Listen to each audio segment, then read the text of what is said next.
Hey there, this is Shelby from Kickbooster. In this video, I'm going to be talking about influencer marketing and the different types of influencers you can consider working with to promote your project. But before we dive in, let's review what influencer marketing actually is. Influencer marketing is the formation of strategic partnerships where brands engage influencers to help them promote their products or services. So instead of pushing out a message through your channels, you're leveraging influencers and their existing communities to deliver your message. So, why should you care about influencer marketing? Because 49% of consumers depend on influencer recommendations when making purchasing decisions, and 40% will actually go ahead and make a purchase after seeing it on social media. Influencers have a huge impact on purchasing decisions, and this number is only continuing to rise. So it's incredibly important to start looking at how you can integrate an influencer strategy into your marketing plan if you haven't already. Okay, we've talked about what influencer marketing is. Now let's take a peek at who influencers are. Influencers can be defined as any individual, group, or organization that has the power to affect purchasing decisions. In other words, influencers can be anyone. It could be a celebrity, or it could be your next door neighbor. Most people, myself included, picture someone like this when they think of the modern day influencer, the Instagram model endorsing some sort of health and beauty product.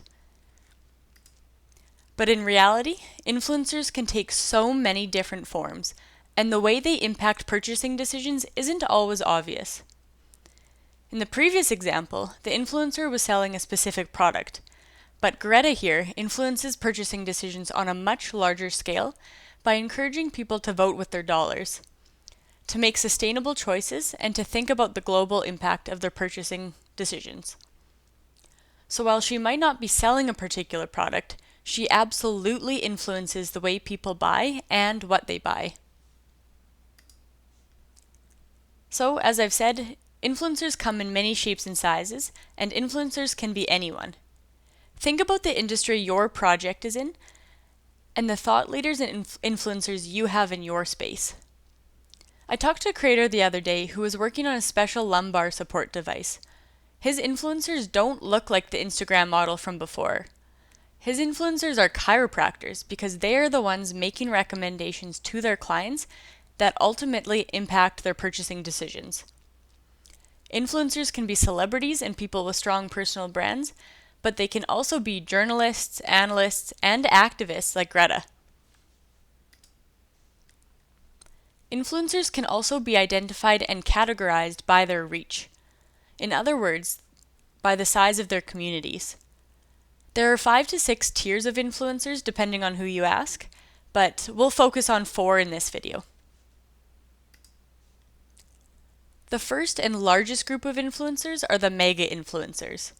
These individuals have often achieved celebrity status and typically have at least 1 million followers on at least one social platform. These types of influencers are good for brand awareness and reach due to their huge following, but typically have lower levels of engagement and can be extremely expensive to work with. Macro influencers are the second largest in terms of reach, typically having between 100,000 and 1 million followers. While their following is still large, it tends to be a little bit more engaged. It's not uncommon for influencers of this size to also work with an agency or a manager, so they can have inflated costs too. Okay, this is the sweet spot. Micro-influencers make up the biggest group of influencers on social media. They usually have between 10 and 100,000 followers and are made up of topic or industry experts. This group of influencers usually has a very engaged follower base, which translates to a really good ROI when the product resonates with their audience. The last and smallest influencer is the nano-influencer, with less than 10,000 followers. Nano-influencers are everyday consumers, so they typically have very little experience working with brands. Because a good chunk of their followers actually know them on a more personal level, nano-influencers tend to have a very loyal and trusting following. If done right, nano influencers can be one of the most powerful influencers in impacting purchasing decisions. Alright, so we've talked about what influencer marketing is and who influencers are. We usually think of influencer marketing for more established brands with bigger budgets, but it can actually be really effective in crowdfunding too. Let's take a look at some examples. Bluetti is a company that makes portable solar power stations for off-grid adventures. They raised almost $7 million through Indiegogo in their last campaign, and a large proportion of that can be attributed to influencer marketing. One of the influencers they worked with is a YouTuber named Professor Hobo that runs a channel called Hobo Tech. The prof reviews mobile off-grid tech products and has a very engaged following. His channel has about 70,000 subscribers, which would put him in the micro-influencer tier. SwitchPod is another crowdfunding creator that uses influencer marketing really effectively. The SwitchPod is a handheld tripod made for content creators. They raised over $400,000 on Kickstarter, where over a quarter of which was raised through the referral marketing program using influencers in the videography and content creation space. One of the influencers they worked with is Peter McKinnon, who is a filmmaker that provides tips, tricks, and product reviews for other filmmakers and content creators to benefit from. Peter has over 5 million subscribers on his channel, which would make him a mega influencer. So now that we've run through the tiers and looked at a few examples, you're probably thinking, okay, which influencer type would be best? Well, the answer is that it depends on your goals. If you're looking for brand awareness and reach, you'll want to look at a higher tier. But if you're looking for engagement in sales, a lower tier is probably the better strategy. With that said, for crowdfunding campaigns in startups or small businesses, I would recommend focusing on micro and nano tiers. A lower tier typically means higher levels of engagement, which ultimately translates into a higher chance of making a sale, or in our case, a pledge. These types of influencers have more focused influence on a specific topic or industry, and are usually easier to reach and negotiate with. When looking for influencers, there are 3 R's you need to consider: reach, resonance, and relevance. Reach refers to the size of the audience. In other words, how many followers the influencer has. Resonance is the influencer's engagement power. Look to see if their followers are liking, commenting, and sharing the content. Lastly, relevance refers to the contextual fit. Does the profile of the influencer's followers match the profile of your target market? Now, let's talk ROI. Influencer marketing can be extremely cost-effective, especially if you're offering commissions or gift-based incentives.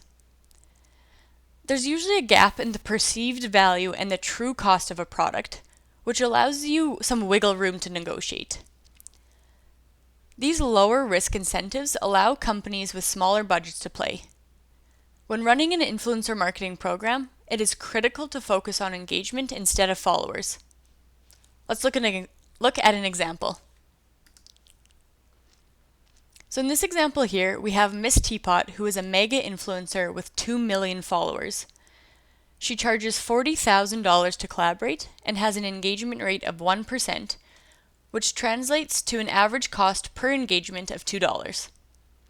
On the right side, we have 20 micro-influencers with a collective reach of 2 million followers, but an average engagement rate of 4%. The micro-influencers also cost less to work with at about $1,000 each.